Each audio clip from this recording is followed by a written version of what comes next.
오늘 제가 사실은 기록이라는 책을 다 준비해서 오신 분들께 다 드리고 싶었어요. 그래서 선관위에 물어봤더니 이건 바로 간대요. 예? 저 벽보도 못 붙이고 감옥으로 간대요.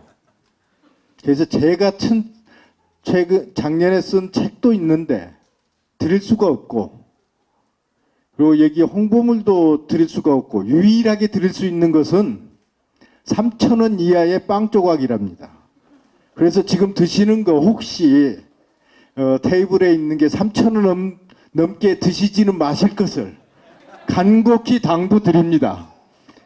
윤태영 비서관께서 정말 저하고 5년 동안 참여정부 노무현 대통령 청와대에서 정말 숨을 같이 쉬면서 살 수밖에 없었어요. 노무현 대통령의 그 연설 비서관을 한다는 것은 최근에 강원국 전 연설기획 비서관이 김대중 대통령과 노무현 대통령 양대에 걸쳐서 그 연설을 또 같이 맡으셨던 분인데, 그 대통령의 글쓰기란 책을 보면은 이건 피 말리는 직업이에요. 이건 뭐 기천만 원 줘도 이거 재주가 있다고 될 수 있는 건 아닙니다. 다시 말씀드리면은, 그런데 이걸 한번 말씀을 꼭 드리고 싶어요. 노무현 대통령, 저희들이 좋아서 하는 건 맞습니다. 여기 오신 분들도 그래도 노무현 대통령이나 저 이병환에 대해서 조금이라도 공감과 이해를 가지고 계신다는 것은 그 배경에는 노무현 대통령이 계시지 않을까, 그런 생각을 합니다. 그런데 이 말씀을 하나 드리고 싶은 건 뭐냐? 여러분, 노무현 대통령이 돌아가셔서가 아니라 노무현 대통령이 대통령직을 그만두고 퇴임하시자마자부터 우리 역사상 아무도 앞으로도 그러지 않을 겁니다. 노무현 대통령을 주제로 해서 쓴 책이 지금 한 400여 권 됩니다. 한 대통령을 주제로. 저희들이 쓴 거 빼고 만화까지 다 포함해서 그렇습니다. 김대중 대통령 엄청난 우리 역사에 평소에 노무현 대통령이 그러셨어요. 김대중 대통령은 우리 역사에서 100년에 한 번 나올까 말까 하는 큰 정치인이다. 자연으로 표현하자면 태백산맥이다. 그런데 그 안에 올망졸망했는 나무 같더니 계곡이었더니 그건 펴가지 말라. 그래서 어느 날 저한테 그런 말씀 하시더라고요. 참모들 있는데 이제 저희들끼리 사석에서 자유롭게 이야기를 합니다. 대통령하고. 담배는 안 핍니다. 그전에는 후보 시절에는 같이 담배도 스스로 권하시고 담배 달라고 그랬었는데, 대통령 되신 뒤에는 사실은 담배는 저도 안 핍니다. 담배를 매우 좋아하는데, 아직도 좋아하는데 그것만은 안 했습니다만은. 근데 그분 이렇게 자연스럽게 이야기하다 보면 참모들 입에서 YS가 듣고 DJ가 듣고 이런 이니셜을 쓸 때가 있어요. YS까지는 참으셔요. DJ라고 하면 상당히 얼굴이 굳어지십니다. 노무현 대통령과 같이 했던 분들은 하나같이 책을 다 씁니다. 그 여기 우리 윤태영 비서관도 그러고 유시민 장관도 그랬고 저도 벌써 2권째입니다. 사실은. 그런데 제목만 노무현이라고 특별한 책이 안 붙었을지, 여기 전라도 가시네라는 책도 내용을 보면은 결국은 그런 책인데, 이런 책들이 그 참모들에 의해서 계속 나오고 있어요. 참모들뿐만 아니라 그 주변에 계셨던. 그런데 왜 그럴까를 생각을 해봅니다. 노무현 대통령에게 그래 청와대나 또는 장관직 받았다, 뭐 어떤 직을 받았다, 그건 어느 대통령이나 다 마찬가지였습니다. 그전 대통령들 그 밑에서 직을 같이 했던 분들은 어떻게 보면은 권력을 누리고 나와서도 떵떵거리고 또 수십억 재산가도 있고 그래요. 노무현 대통령 밑에서 있던 저를 포함해서 지금 아마 다 보면은 집 한 채 대부분입니다. 집 한 채 값인데 뭐 그게 자랑이란 건 아닙니다. 그만큼 언론의 감시 속에, 조중동의 감시 속에, 그리고 검찰과의 불가원, 가까이 하면은 언젠가는 검찰의 칼에 우리 부메랑에서 우리가 죽는다. 그런 거 가지고 계셨고. 그리고 또 하나 뭘까 생각을 해보니까 노무현 대통령이 아까 쭉 네 가지 특징을 말씀하셨는데 제가 보기에는 사람을 사람으로 대접하는 겁니다. 어떤 출신이나 학교나 어떤 세력이나 이렇게 본 적이 한 번도 안 계세요. 그래서 이제 우리 윤태영 대변인께서 정말 그 책을 읽어보면은 왜 이 시대에 다시 노무현을 이야기하는가. 이 세월호 사건이 나오면서 다시 노무현을 생각할 수밖에 없게 되는 그런 시절이 돼버렸습니다. 그래서 저는 이제 5년 동안 청와대 참모로서 있었고 김대중 대통령 때 2년 동안 또 김대중 대통령의 비서관 참모로서 있어봤고 또 김영삼 대통령 때는 2년 동안 청와대 출입기자로서 그러니까 묘하게 청와대하고는 상당히 인연이 깊은 것 같아요. 그래서 2017년에는 내가 또 혹시 청와대 가는 거 아닌가 그런 왜 웃어요? 광주에서는 웃으면 안 돼요. 광주에서 이런 말씀을 하면은 광주는 안 돼 이 말부터 나와요. 쪽수가 안 돼. 키워놓지도 않고 이번에 만일 광주시장 혹시 되면 그럴지도 모르잖아요. 아니 그런 농담이고 왜 제가 이 청와대 거의 10여 년을 생활을 하면서 느끼면서 이번에 정말 참모가 뭘까? 참모가 뭘까를 생각해 봤습니다.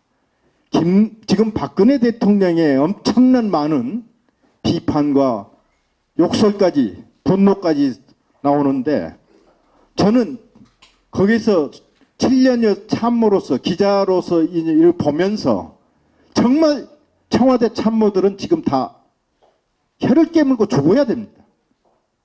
대통령을 이따위로 모시는 참모들이 왜 그 안에 있어요? 제가 세월호 사건이 터지자마자 제일 먼저 기자한테 한 이야기가 있습니다. 서울에서 기자들. 야, 박근혜 대통령이 지금 바로 가야 된다. 어떻게 가냐? 경호? 웃기지 마라. 경호 따지지 말고 해군 함정으로 헬리콥터를 타고 가라.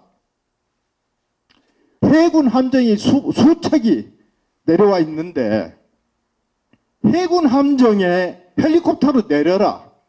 거기서 하루든 이틀이든 군복 입고 대한민국 장군들 다 불러놓고 명령을 내려라고 그랬죠.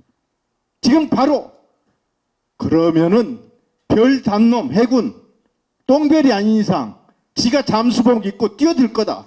지가 그걸 구할 수 있다는 게 아니라 그런 자세로 명령을 받아서 뛰어들었을 때 UDT든 특공대든 다 뛰어들 거 아니냐.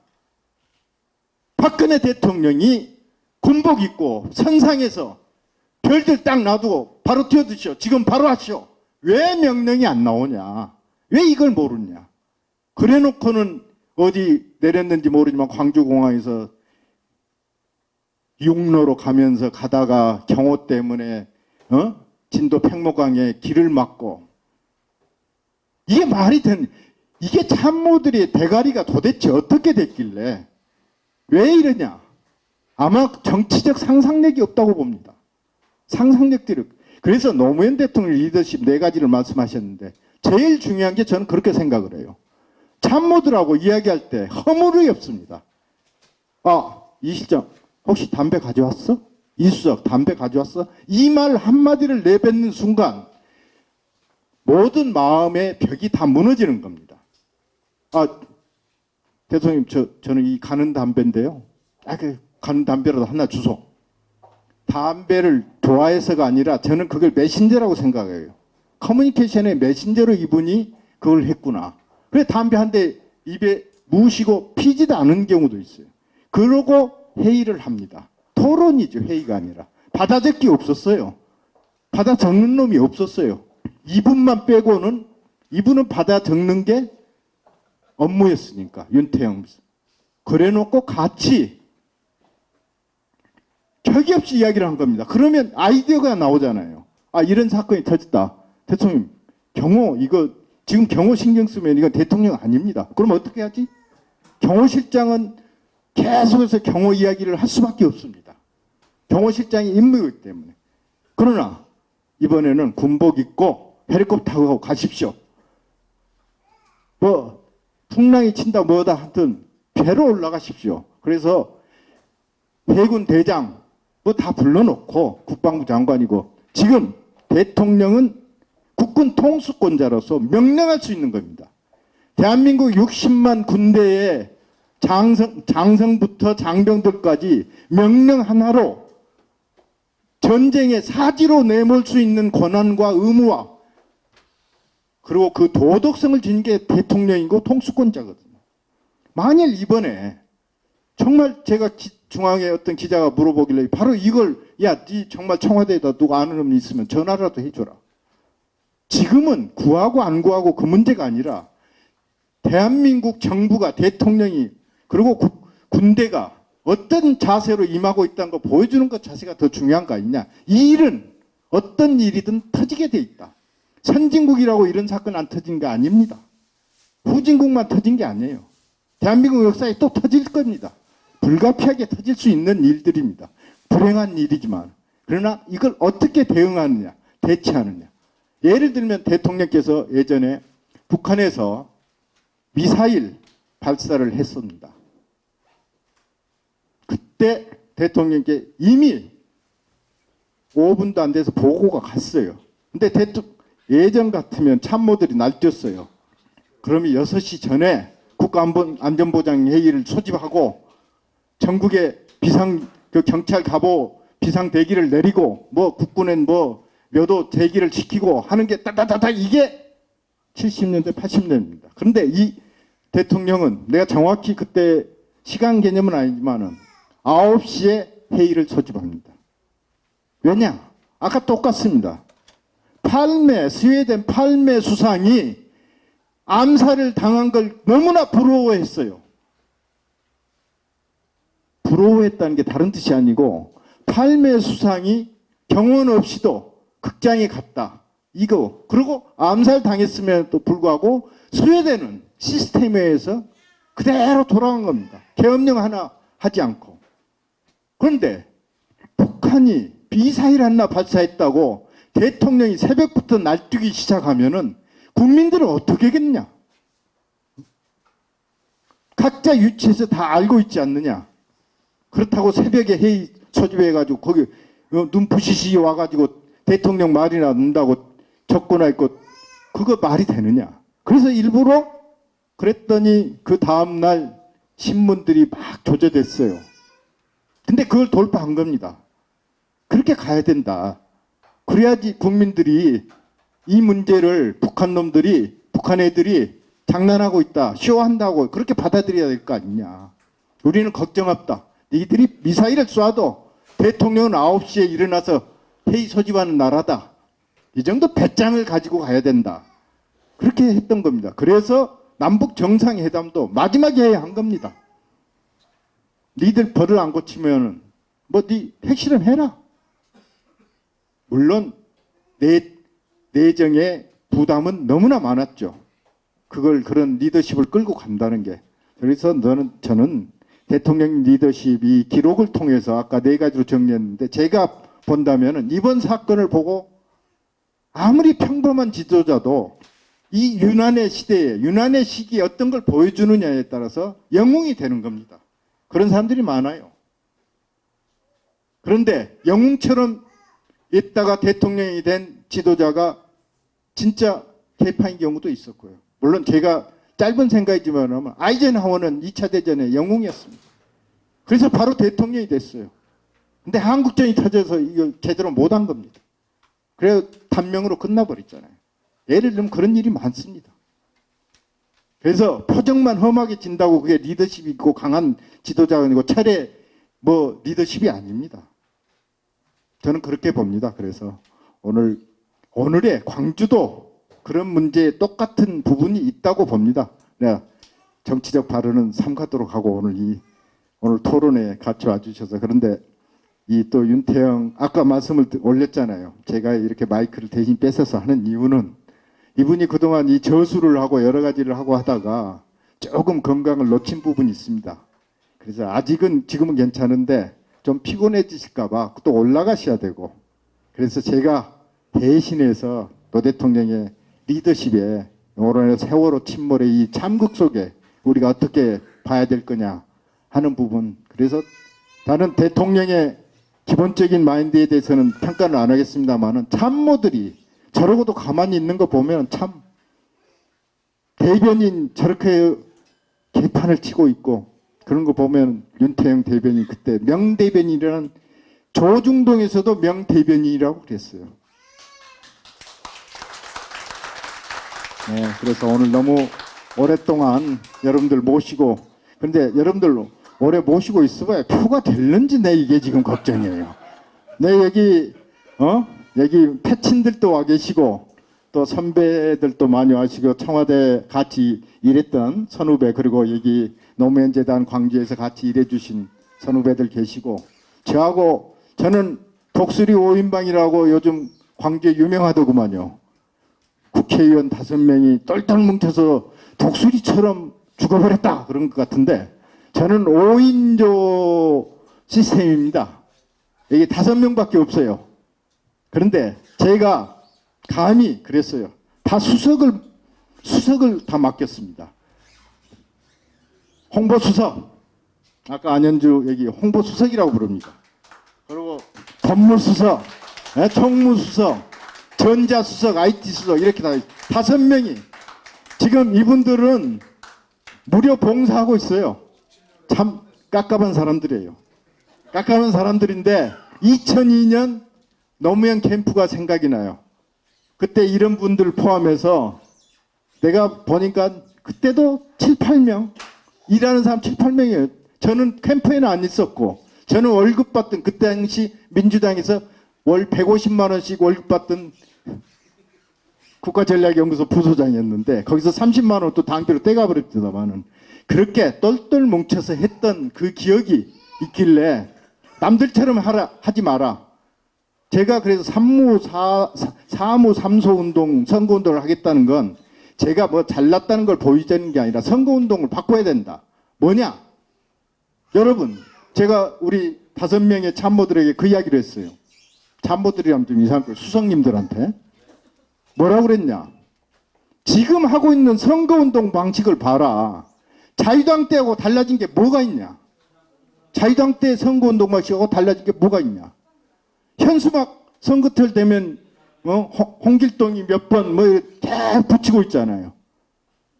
그리고 그 당시에도 똑같았습니다. 마이크 잡고 이기붕 선생 뭐 하고 그렇게 다니고 있었어요. 마이크에 차에다 놓고. 그런데 그게 선거 효과가 어떻게 있었느냐는 검증된 건 하나도 없어요.